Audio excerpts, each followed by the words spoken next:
Finally ரொம்ப நாள் கழித்து நம்ம வீடியோஸை ஸ்டார்ட் பண்ணியாச்சு. கண்டிப்பாக என்ன மிஸ் பண்ணியிருக்க மாட்டீங்கன்னு நான் நம்புகிறேன்.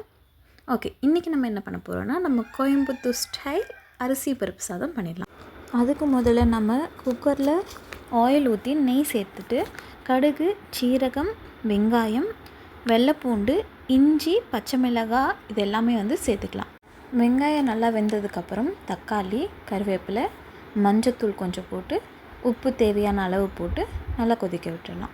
அரை மணி நேரமாக ஊற வச்சுருக்கக்கூடிய அரிசியும் பருப்பும் இதோடு சேர்த்து நல்லா தேவையான அளவு தண்ணி ஊற்றி கொதிக்க வச்சிடலாம்.